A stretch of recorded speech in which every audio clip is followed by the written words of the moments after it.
thank you all for being here today. My name is Nicole Corbin, and this is Megan Sheehan, and I am the outgoing president of Kappa, Theta, and Megan is the current Service and Philanthropy Director. So between the two of us, we know a fair amount about citizenship and how it's impacted our chapter, and we're here today to just kind of highlight some of the main programming aspects that we have put forth to really emphasize citizenship and what it means to us in our chapter. So without further ado, we're going to get started with our first event, I suppose they're highlighted things. Yeah. So first we have our CASA involvement. CASA is Theta's national philanthropy. It stands for Court-Appointed Special Advocates. And throughout this year, we have educated members consistently about CASA and the cause of improving the foster care system. What CASA does is it provides people to help support foster care children through the system. So whether they be going through different foster families or kind of staying with one foster family, at least they have someone there to represent them with anything that's going on in their lives and be there for them no matter what. So we really like to educate our members about CASA and what exactly we're doing with them. With our CASA involvement, it's mostly financial because we can only be actual special advocates if you're over 21 and have gone through training. So we really like to support them with awareness and education more than anything. We have our catwalk, which fundraised over $3,000 for CASA this year. I actually just received an email from the program director at Lorain County who was just ecstatic about all of the things that we did for CASA this year. He said that they are having over 160 volunteer CASAs support over 447 children just this year because of what we've done for CASA. We hosted a CASA gal and a CASA to speak at our philanthropy event this fall, if any of you attended, and it was just an amazing experience for our members to really see exactly what we're doing to help out the community and to help real people in real situations that they need help in. We informed the Case Western community about CASA throughout the year with our events, especially Catwalk and other things like that. And we also volunteer at local CASA events like Dancing for the Kids and Kids Safety Day. So we really try to stay involved no matter what. We even during recruitment, we made bookmarks for CASA kids during one of our days. So the next thing we want to highlight is the Habitat for Humanity Alternative Spring Break trip. So this was last spring break. We had 18 members travel to Charlotte, North Carolina, and they built a 4-family townhouse for 4 families in Charlotte, North Carolina that were going through the Habitat the support system for Habitat. And it really, all the girls that went on this trip, you could tell that there was a definite change in their view of community. There was a definite change in their view of service when they came back, and they were able to share that with the rest of the members of our chapter. So besides actually physically building, they had an opportunity to meet 3 of the 4 families that they were building the house for. And they also visited Restore, which was a furniture resale shop. And this resale shop was donated its money to Habitat for Humanity, and they also sold to people that were supported by Habitat for Humanity. So this Restore shop was really involved in Habitat in Charlotte, North Carolina, and they were really a part of that community. They also met with the Habitat directors down in Charlotte, North Carolina, and were able to further understand Habitat's mission and further understand the community in Charlotte. And they also met with a local church who gave them a lot of insight as to the town and the struggles that the town was going through, and how their contribution was really assisting and supporting that community down there. And it was really cool to speak with the girls that went on this trip. I think their favorite analogy to use is they didn't know what it was like to put up a truss. They had never put up a truss before, but it really took everyone in the group to put it up. And it was kind of, they always speak about it in a symbolic way, which I find a little bit corny, but it's really, you need a whole team to build a house. You can't just build a house with one person, and the impact that it had on them, I think it really helped them understand not only what it means to support a community, but what it means to support each other. And so I was really impressed with everybody that went, and we're hoping to do something again in the future like this. So we have our Be the Match Bone Marrow Drive, which isn't a Theta National Philanthropy or anything like that, but it's something that's very near and dear to a lot of our sisters' hearts, especially at CASE. And this was the second year that we ran it, and we got over 500 people so far from the CASE community on the donor registry for National Be the Match Foundation. We help spread awareness about the need for bone marrow donors and what exactly Be the Match does and what the requirements are, things like that. So it's really important to educate the CASE community on an issue that a lot of people don't think about in their day-to-day lives. We plan on running the drive annually and continuing our mission in the future to really raise awareness and kind of spread this cause around campus. And even one of our sisters, Marin, she received a call a few weeks ago saying that she was a potential match for a donor. And so she actually just had her first hospital visit a few days ago to kind of check and make sure that she is a match, and she's going to be continuing with the process soon to go through the entire thing. And I think that just symbolizes really like how awesome this cause is and how excited Theta is to be a part of it, and really kind of bring that spirit of like giving whatever you can to people and showing people how much you can care about them just with like something like as simple as just a cheek swab, like really shows their passion for other people. So I wanted to touch a little bit on Respect Week because we very much enjoyed our time participating. So along with the CWRU Greek community, we hosted an event with Delta Gamma and Pi Kappa Phi during Respect Week, and it was Respect Your Culture. And so what we did with those other two chapters is we set up a table, and we had people write on the sign what they were proud of about their culture, and then we took pictures. And then throughout the week, our chapter participated in other Respect Week activities, and it was a great way to be involved with the greater CWRU Greek community as well as the greater CWRU community as a whole, and it was a great way to reach out and connect with other people in that way. We also talked about this during the chapter, what it meant to our members, had a discussion about, what does it mean to be respected? What does it mean to show respect? And so we really wanted to make sure that we were carrying through this idea of respect and making sure that it was a conversation that we had and not just something that we did, we didn't just go out and take pictures. We wanted to make sure that we were understanding, why this was important to us and why we thought it was important for the entire community.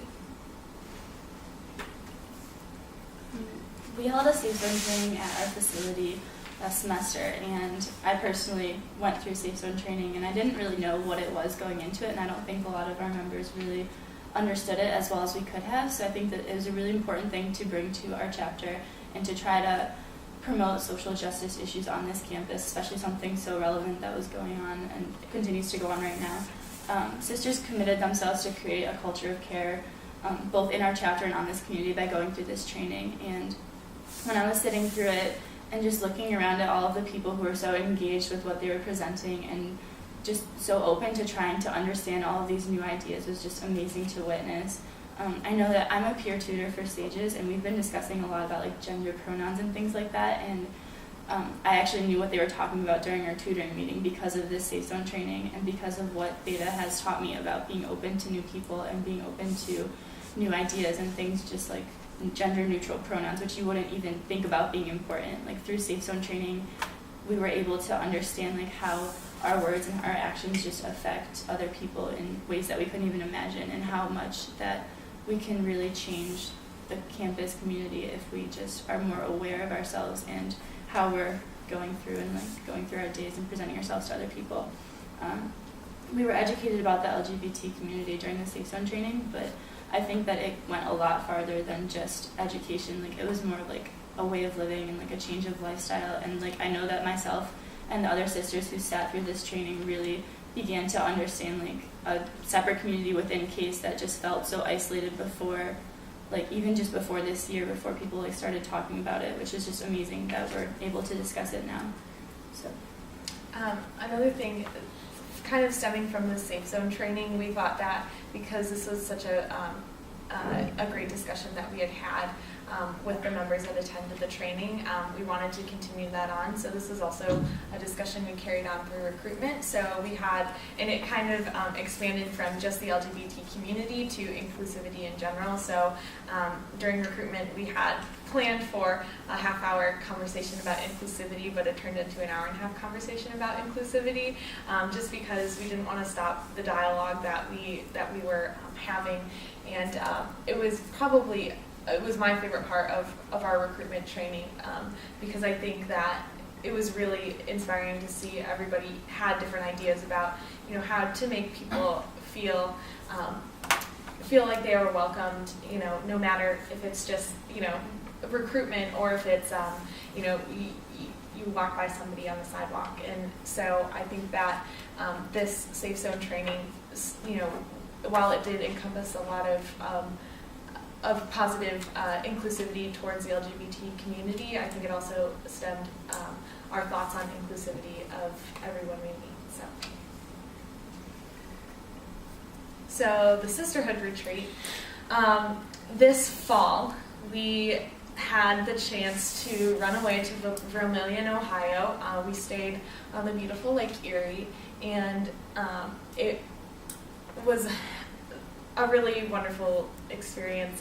It's very hard to put into words exactly, I think, how our chapter felt during that time, but I'll start off by saying that we didn't have much cell phone service while we were there, and so I think that in itself really stemmed a lot of our conversations, just because it was the time when we were really focused on each other and focused on building our relationships. So we facilitated a couple of different activities throughout the day, and night and morning that we were there. Starting off with some small group breakout sessions that were held periodically throughout the day. And Megan and I were actually in the same group, so it's cool to be up here with her right now. But during each breakout session, it was a facilitated group discussion where we had a chance to talk about things that were really personal to us and things that really were important to us. And it was really cool to see how our first conversation transformed into a much more open second conversation, and then a very open third conversation. And I think it was really cool to connect with people who you might not ever connect with on that level, and it got really deep, And besides that, we did a couple of other activities throughout the week. We did a activity on love languages. So we talked about how people best receive gratitude and how you best give gratitude, and that was really fascinating to look at how many sisters don't like being hugged when they're upset about something, and how many sisters really appreciate a nice warm hug, or how many sisters really like to hear words of affirmation. And it was great because it gave us a chance to kind of understand what other people are receptive to, and how that was different from or similar to what we were receptive to ourselves. We also took time to do sim service, so we made blankets and hats for rainbow babies, and we also made cards for veterans. So it was a chance to kind of sit out in the sun and do some service, and then we were able to take those things that we made and donate them. We also had a team building exercise that I created myself that made everyone very, very mad when we first did it, but it was something that we had done, a version of something we had done at the Lyceum, the President's Lyceum, and it was a way to, there was the purpose of the activity was to help people understand that everyone has different strengths and weaknesses, and how can we best utilize those strengths and weaknesses, and how communication is really important. So without going into too much detail, there was 3 groups. One of the groups was blindfolded, one of the groups couldn't talk, and one of the groups, couldn't see, or one of the groups could only move, but they couldn't see anything. And so it was all about communicating through the line of groups to get the job done. And it was really exciting to see when the groups finally understood what was going on, how they could execute that, the activity, and at the end, all the groups accomplished what they needed to accomplish. So, we broke up into small cabins. So at the end of the night, after we had a big bonfire, everybody got to go back to their cabin, and then there was discussions in the cabins about what had happened that day. And I think that it was just, nobody wanted to leave by the time Sunday morning came. Everyone wanted to just stay in Vermillion, Ohio, on Lake Erie for forever with our sisters. But it was great because after we left, I think that that the experiences that we had there, we were able to bring them back with us, and then it made our interactions in chapter, or in on campus, much more meaningful. And I think that it really has fostered a lot of sisterhood and community within our chapter. And just from my new member class perspective, we didn't really know each other going into the sisterhood retreat, and being able to get to know the people in my class and see how much they care about things was just an amazing experience. And we grew so much closer because of the retreat, and felt that we could impact our community so much more as a result of it. Really awesome. Okay, so Service and Philanthropy is my job basically for Theta, and I've only been there for a few months now, but I'm already just amazed at the amount of dedication that I see from some of my sisters, and I wasn't even aware of the things they were doing until I became this position. And we had over 3,000 hours last year alone, in a variety of things. People do Labra, people volunteer at the Nature Center regularly, they tutor children every Saturday morning. A bunch of our sisters are tutoring refugees at Catholic Charities, and a few of them last year even went on to become mentors for refugee families, which is just a really cool experience. They get to basically help a family adjust to America, and they stay with them for every week. They go there every Sunday, and they help them with things as simple as learning how to use a stove or a dishwasher and just things like that. And they can come back and tell our chapter all of these cool experiences and cool people that they've met. We've begun